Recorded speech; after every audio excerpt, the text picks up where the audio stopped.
मारा बेग के फट की लगभग लहू बिगे एको भाषा ना बोलबे कौनो विषय में। एक एक डालक है और ये वाला एक कि बाबू सोना कही के हमसे करत रहे प्यार हो। बाबू सोना कही के हमसे करत रहे प्यार हो। हर संतोषवा पागल समझ के दिलावा तुड़ले दिया हमार हो। गह गह करेला अंगनावा बाजेला बजानावा नु हो। जहर भी असर करे ना दर दिया हे तना बावे हो। बघवी से कटवा दये माई हो कर याद न आवे हो। आई करी रौए कुछ उपाय कृपा बनाई हम ओके भूल जाई। इस समय सोशल मीडिया पर एक क्लिप बहुत ज़्यादा वायरल हो रहा है दोस्तों, और आप देखते हैं कि अभी ट्रेंडिंग में वो क्लिप चल रहा है, हम संतोष पागल ना है। आज आपको मिलाते हैं उसी संतोष पागल से, जिस डायलॉग को बोल कर काफ़ी वायरल हुआ है। स्वागत है हमारे चैनल में। जी आपका भी स्वागत है, बहुत बहुत धन्यवाद आपका। वो डायलॉग एक बार दर्शकों को सुना दीजिए जो बोल कर वायरल हुए हैं, जो इस समय आपका सोशल मीडिया पर काफ़ी ट्रेंड चल रहा है।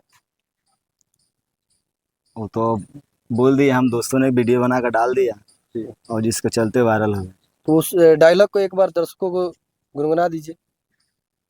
मारा बेग के फट की लगभग लहू बिगे एको भाषा ना बोलबे कौनो विषय में। संतोष पागल ना है। ये डायलॉग आपका बहुत ज़्यादा वायरल हुआ है, और इसी से आपका नाम संतोष पागल के नाम से आप जाने जा रहे हैं इस समय। जी जी और भी कुछ आप भक्ति गाना भी गाते हैं, जी। तो दर्शकों को थोड़ा सा गुनगुना दीजिए। जहर भी असर करे ना दर दिया हे तना बावे हो। बघवी से कटवा दये माई हो कर याद न आवे हो। जहर भी असर करे ना दर दिया एतना बावे हो। बघवे से कटवा दये माई हो कर याद न आवे हो। सुनये महामाई कि हम कहाँ जाई आँख लाल भइले जगला से। हे माई एगो पगली हे पगला के सजा दिल भिया दिल लगला के। ए माई एगो पगली है पगला के सजा दिल भिया दिल लगला के। एक लेटेस्ट में एक और आपका भक्ति गाना भी चल रहा है, उसको थोड़ा सा गुनगुना दीजिए। इसी में कहा है इसे।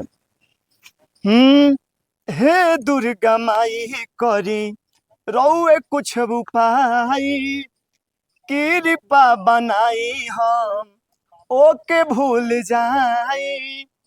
हे दुर्गा माई करी रौए कुछ उपाय कृपा बनाई हम ओके भूल जाई।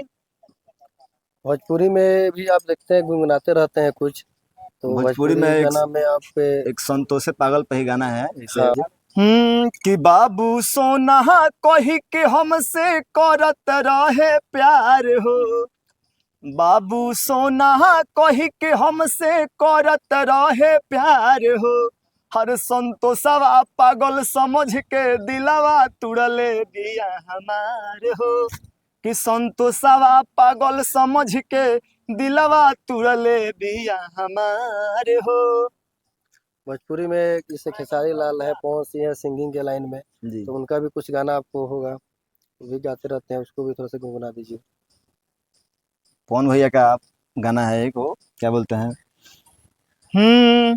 गह गह करेला अंगनावा बाजेला बजानावा नु हो। गह गह करेला अंगनावा हर बाजेला बजानावा नु हो। माही मोरा रहिया निहारे ला नयनावा कब देबू दारा सनावा नु हो।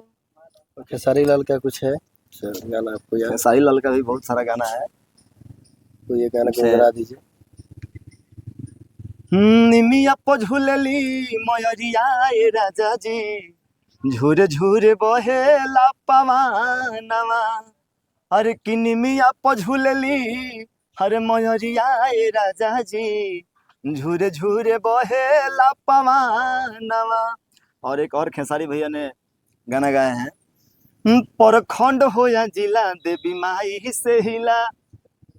यही ना अभी जब जी ट्रेंडिंग हाँ, में नया चल रहा है। ट्रेंडिंग में अभी खेसारी भैया के ही गाना आ रहा है कि परखंड हो या जिला देवी माई से हिला।